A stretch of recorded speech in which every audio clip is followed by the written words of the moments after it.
بسم اللہ الرحمن الرحیم۔ عزیزان گرامی، میر کے خصوصی مطالعے کے ساتھ میں حاضر ہوں، ارشد محمود ناشاد۔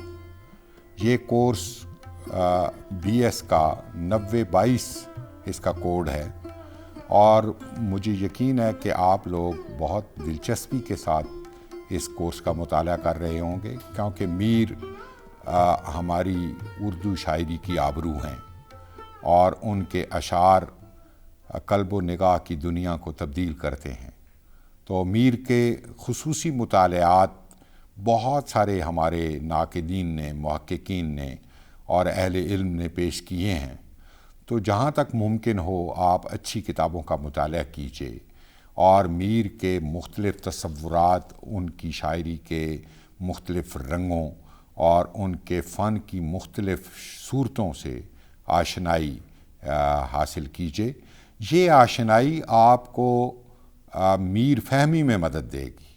اس سے میر کے اشعار آپ کی زندگیوں میں، آپ کے فکر میں، آپ کے ذہن میں ایک نئی روشنی پیدا کرنے کا سبب بنیں گے۔ آج کا ہمارا موضوع میر کا تصور حسن و عشق ہے۔ جیسا کہ آپ جانتے ہیں کہ میر کے والد صوفی تھے اور باقاعدہ جذب و کیف کے عالم میں رہتے تھے۔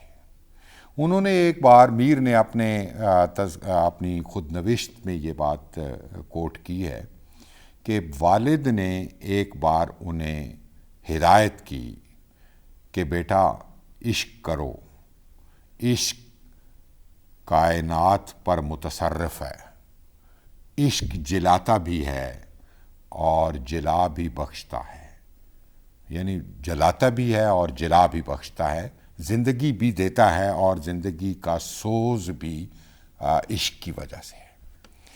جب کسی شاعر کو، ایک حساس انسان کو ابتدائی سبق یہ دیا گیا ہو تو اس کا تصور عشق کن درجوں کا حامل ہوگا۔ یہ میر کا جب ہم مطالعہ کرتے ہیں، اس کے اشعار ہم جب دیکھتے ہیں تو ہمیں معلوم ہوتا ہے کہ میر کا جو عشق ہے وہ ان کی بنیادی توانائی ہے۔ ان کے اشعار میں جو ایک رنگ، ایک وفور کے ساتھ ہمیں دکھائی دیتا ہے، وہ عشق کا مرہون منت ہے۔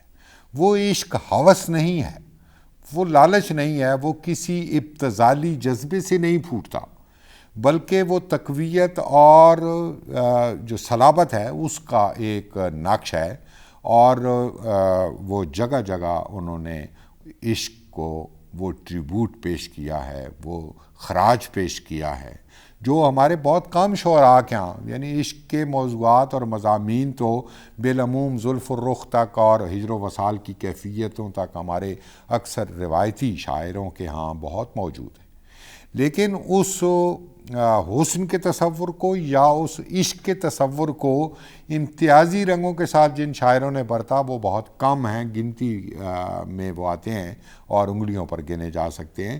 میر اردو شاعری میں وہ ایسا ہی انفرادیت پسند اور ایسا ہی بڑا تخلیق کار ہے جس نے اپنے تصورات کو ایک خصوصی یعنی انفرادی رنگ عطا کیا۔ وہ جب یہ کہتے ہیں کہ کیا حقیقت کہوں کہ کیا ہے عشق، حق شناسوں کا ہاں خدا ہے عشق، آپ اس سے ان کا وہ جو عشق کے ساتھ معاملہ ہے، عشق کے ساتھ ان کی جو جڑت ہے اور عشق ان کے نزدیک جو کائنات کی پوری توانائی اور طاقت ہے، وہ ہمارے سامنے آتا ہے۔ کیا حقیقت کہوں کہ کیا ہے عشق، حق شناسوں کا ہاں خدا ہے عشق، اور عشق سے جا نہیں کوئی خالی، عشق سے جا نہیں کوئی خالی، دل سے لے عرش تک بھرا ہے عشق، دل سے لے عرش تک بھرا ہے عشق، اور کوہ کن کیا پہاڑ کاٹے گا، کوہ کن کیا پہاڑ کاٹے گا، پردے میں زور آزما ہے عشق۔ یعنی یہ وہ جو عاشق ہے وہ تو نحیف و نزار ہے، اور وہ کسی پہاڑ کو کاٹنے کھودنے یا وہاں سے جوئے شیر پیدا کرنے کی اہلیت اور صلاحیت اس میں سکت نہیں ہے، لیکن جو اس کو جذبہ ہے اور جو شوق ہے اور جو اس کا عشق ہے وہ اس کے اندر وہ توانائی بھر دیتا ہے کہ وہ مشت ناتواں جو ہے وہ ایک بہت معمولی جسامت اور قد و قامت کا انسان وہ پھر بلا بن جاتا ہے اور وہ کام کرتا ہے. جیسے میر فرماتے ہیں نا کہ سب پہ جس بار نے گرانی کی اس کو یہ ناتواں اٹھا لایا. تو یہ ناتواں کا اتنا بوجھ اٹھانا یعنی اس عشق کے مرہون منت ہے. اگر وہ عشق نہ ہو اور وہ عشق جو جذبات دل کا آئینہ ہے، وہ عشق جو اندر کے موسموں کی نوید لاتا ہے، یعنی اس میں ہوس نہیں ہے. وہ میر نے فرمایا تھا نا کہ بے سوز دل کنہوں نے کہا ریختہ تو کیا، یعنی اگر بے سوز دل کسی نے شاعری کی ہے تو اس کا کیا فائدہ. بے سوز دل کنہوں نے کہا ریختہ تو کیا، گفتار خام پیش عزیزاں سند نہیں. یہ گفتار خام ہے. جس طرح ہمارے بہت سارے شعراء زلف و رخ کے خیالی مضامین اور چشم و گوش کی باتیں کرتے ہیں، لیکن وہ تصوراتی ہیں، وہ تخیلاتی ہیں، وہ خیال کی اس حد میں رہتی ہیں اور اس سے کوئی نیا منظر جو ہے وہ واہ نہیں ہوتا، کوئی نیا پہلو اس سے وہ نہیں آتا، اور زندگی کا جو حقیقی رنگ ہے اور زندگی کا جو حقیقی حسن ہے وہ ہم پر منکشف نہیں ہوتا. میر تو اس حسن کے عاشق ہیں جو کسی جگہ بھی بعض لوگوں نے، ہمارے ناقدین نے یہ کہا کہ میر کے ہاں مجازی رنگ بہت غالب ہے. بعض لوگ کہتے ہیں کہ وہ حسن حقیقی کی طرف بہت زیادہ وہ جھلکتے ہیں، ان کے اشعار کا جو رنگ ہے وہ حسن حقیقت کی طرف جاتا ہے. یعنی وہ خدا اور انسان دونوں میں یہ تفریق لوگ کرتے ہیں کہ کبھی وہ مجاز سے حقیقت کی طرف سفر کرتے ہیں، کبھی حقیقت سے مجاز کی طرف آتے ہیں. میر کا اپنا تصور کیا ہے اس زمن میں؟ ایک شعر دیکھیے کہ گل ہو، مہتاب ہو، آئینہ ہو، خورشید ہو میر. گل ہو، مہتاب ہو، آئینہ ہو، خورشید ہو میر. اپنا محبوب وہی ہے جو ادا رکھتا ہے. یعنی یہ مختلف عناصر کا ذکر انہوں نے کر کے اپنے تصور حسن کو واضح کیا کہ وہ کسی خاص پیکر میں ڈھلی ہوئی چیز کو ایک ادا کے ساتھ جو حسن آتا ہے، چاہے وہ فطرت کے ان رنگوں میں اس کو نظر آئے، چاہے وہ حقیقت حسن میں وہ اپنا اظہار کرے، یا وہ کسی بشر میں یا کسی انسان کے روپ میں وہ جلوہ گر ہو. یہ میر کا مطمع نگاہ حسن ہے. وہ حسن جہاں ہوگا وہ میر کو اپنی طرف کھینچے گا، میر کو اپنی طرف راغب کرے گا. اور یہ بھی متصوفانہ رنگ کا ہے. یعنی وہ جیسے ابتدا میں نے گزارش کی کہ میر کو عشق کی تربیت اس کے والد نے کی، ہدایت کی کہ زندگی میں عشق کو لازم کر لو، تو میر اس ہدایت کے ساری عمر اس پر کاربند رہے. اور ظاہر ہے ان کے جو باقی تصورات ہیں، ان کا غم کا تصور ہے، ان کا محبوب کا تصور ہے، ان کا حسن کا تصور ہے، ان کے جتنے بھی تصورات ہیں وہ بنیادی طور پر اسی سے روشنی اور توانائی کشید کرتے ہیں، ان کے تصور عشق سے. اور وہ تصور عشق چونکہ کسی ابتذال کا آئینہ دار نہیں ہے، اس میں کوئی خاص طرح کی ہوس یا کوئی خاص طرح کا یعنی لالچ شامل نہیں ہے، اس لیے وہ ایک ورائی رنگ رکھتا ہے، ایک ماورائی کیفیت اس کے اندر ہوتی ہے جو وجدان کو سرشاری دیتی ہے اور جذب و کیف کی ان صورتوں کو. یعنی آپ دیکھیں کہ میر نے سراپے کے شعر بھی بہت کہے ہیں. میر نے محبوب کی زلفوں کی، محبوب کے لبوں کی، محبوب کے خال و خط کی، اس کے قامت کی، اس کے مختلف وہ دیکھیں نا وہ کیا کہ ایسے آہوئے رم خوردہ کی وحشت کھونی مشکل تھی، سحر کیا، اعجاز کیا، جس وحشی نے تجھ کو رام کیا۔ تو میر کے اشعار میں جہاں بھی سراپے کا رنگ آیا ہے، یا انہوں نے بعض جگہوں پر معاملہ بندی کی کیفیت جو ہے، یعنی عشق و محبت کی بہت نادر کیفیات کو بھی انہوں نے وہ بیان کیا، اور محبوب سے مختلف مکالمے کی جو شکلیں صورتیں ان کے ہاں ہمیں دکھائی دیتی ہیں، ان میں بھی ابتذال نہیں آیا۔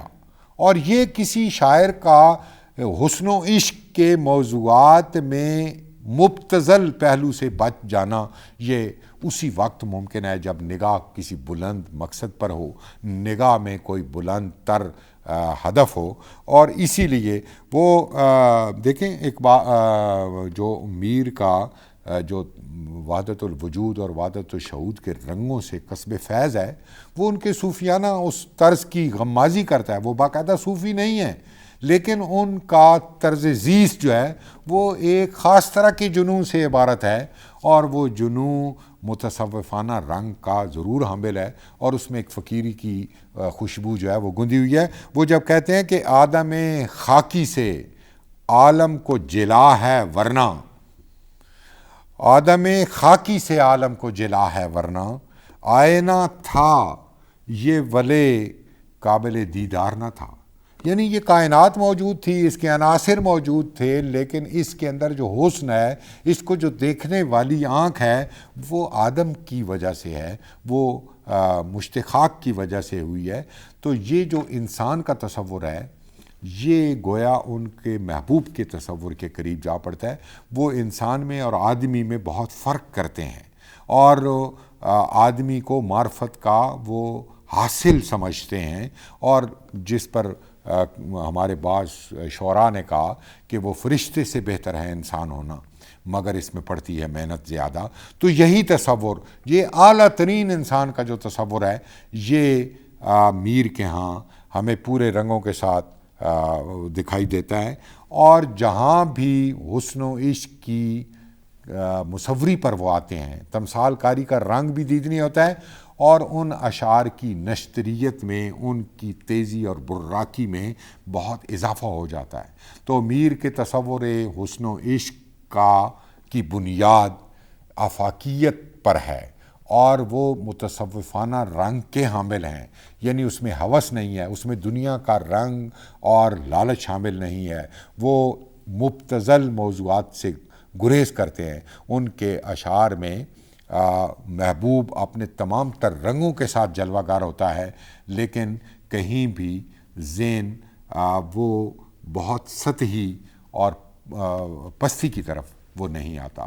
میر کے تصور حسن و عشق پر اساتذہ کی تحریریں، ان کے مضامین موجود ہیں، مختلف کتابوں میں ان کا ذکر موجود ہے، اور ہم نے جو رہنما تیار کیا ہے بی ایس کی سطح کے لیے، وہ بھی آپ کے مطالعے میں رہنا چاہیے، جہاں میر کے بہت سارے اشعار دے کر ہم نے واضح کیا کہ میر کا تصور عشق کیسے دوسرے لوگوں کے، دوسرے شعراء کے تصور عشق سے الگ ہے، اور میر کا جو تصور حسن ہے وہ کس طرح سے جداگانہ رنگ و آہنگ کا حامل ہے۔ یاد آوے ہے جس شب کو وہ چہرے مہتابی، یاد آوے ہے جس شب کو وہ چہرے مہتابی، آنسو میرے پلکوں سے تارے سے چٹکتے ہیں۔ یہ میر کے تصور حسن و عشق کا ایک معجزہ ہے کہ وہ جو آنسو ہے وہ ستاروں کی طرح چمکتا ہوا دکھائی دیتا ہے۔